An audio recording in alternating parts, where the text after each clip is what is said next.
வந்து பக்தி சித்தாந்த சரஸ்வதி கோஸ்வாமி அவர் தான் வந்து பிரபுபாதா கிட்ட சொன்னார், இந்த நம்ம இந்திய வேத கலாச்சாரத்தை இந்த ஹரே கிருஷ்ணா மகாமந்திரத்தையும் நம்ம பகவத்கீதை பாகவதம் இதை எல்லாத்தையும் வந்து ஆங்கிலம் பேசுகிற மக்களுக்கு வந்து இதை தெரியப்படுத்தணும்னு சொன்னாங்க. ஸோ பக்தி சித்தாந்த சரஸ்வதியோட இன்ஸ்ட்ரக்ஷன் மூலயமா பக்தி வேதாந்த சுவாமி பிரபுபாதா வந்து 1965 வந்து அமெரிக்கா போய் 66 இந்த இஸ்கானை வந்து ஸ்தாபனம் பண்ணிட்டார். ஸோ அந்த பிரபுபாதாவோட கருணையினால் நாம் எல்லாரும் இப்போ வந்து இந்த நவதீபத்தையும் வந்து நாம் சுற்றி பார்க்குறோம். ஸோ பக்தி சித்தாந்த சரஸ்வதி வந்து நைஷ்டிக பிரம்மச்சாரி.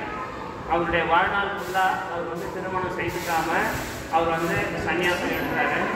அவருடைய டிசைபிள்ஸ் நிறைய பேர் இருந்தாங்க.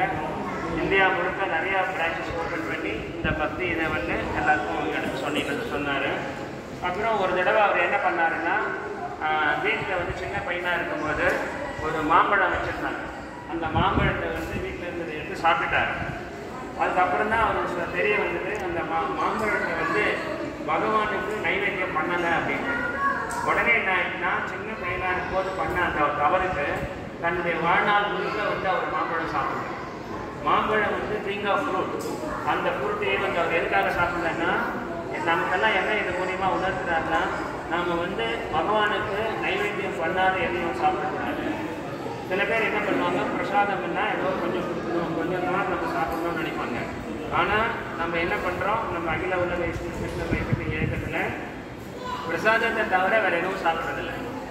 ஸோ நம்ம வந்து இங்கே இருக்கிற இந்த ஒரு வார காலத்தில் நமக்கு என்ன ஒரு முக்கியமான நம்ம பலன் என்ன, நம்ம வந்து டெய்லி இந்த மாதிரி கதை கேட்குறோம், நாம சங்கீதம் கேட்குறோம், ஜபம் பண்ணுறோம். இது இல்லாத 3 வேளையும் நமக்கு கொடுக்கப்படுற பிரசாதம் வந்து எல்லாமே வந்து பகவானுக்கு நைவேத்தியம் பண்ணப்படுது. அப்புறம் நான் வந்து போன இதில் சொன்னேன், 4 வைஷ்ணவ ஆச்சாரியர்கள் இருக்கிறாங்க.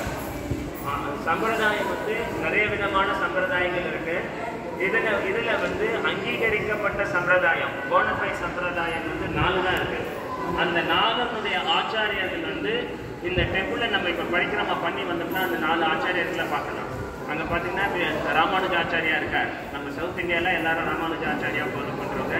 விஷ்ணு சாமி இருக்கார், நிம்பார்க்கா இருக்கார். நம்ம மதுவ சம்பிரதாயத்தில் இருக்கோம், மதுவாச்சாரியா இருக்கார். ஸோ இவங்களை வந்து நம்ம தரிசனம் பண்ணிட்டு வருவோம். இங்கே வந்து ராதா கந்தர்விகார் இருக்காங்க. இவங்களை தரிசனம் நம்ம பண்ணிட்டோம். பண்ணி முடிச்சோன்னா ராதாகுண்ட் இங்கே இருக்குது. அங்கேயும் வந்து நம்ம என்ன பண்ணோம், நம்ம தண்ணியை முதல்ல தொடறதுக்கு முன்னாடி முதல்ல நமஸ்காரம் பண்ணிவிட்டு அதுக்கப்புறம் தண்ணி தலையில் தெளிச்சுக்கணும். வேகமாக வந்து நம்ம படிக்கிறோமா 11 படிக்கிறோமா பண்ணுறது கொஞ்சம் டைம் ஆகும். பண்ணிவிட்டு நம்ம பின்பக்கம் அடுத்த கேட்டில் நம்ம வெளில போயிட்டு அதுக்கு அடுத்து வந்து நம்ம ஜெகநாத் டெம்பிள் போவோம். நிறைய பேர் வந்து நம்ம யாத்திராவில் வந்து பூரி இருக்கான்னு கேட்டிருக்காங்க. இங்கே இருக்கிற நம்ம ஜெகநாதரை தரிசனம் பண்ணால் பூரிக்கு போன சமானம். இந்த இடம் பேர் என்ன, அபின்ன பிருந்தாவன். பிருந்தாவனத்தில் என்னெல்லாம் இருக்கோ அதெல்லாம் இங்கே இருக்குது. ஹரே கிருஷ்ணா. நீங்கள் போயிட்டு 4 ஆச்சாரியை பார்க்கணுன்னா வேகமாக பார்த்துட்டு வந்துடுங்க. ராதா ஹரே கிருஷ்ணா.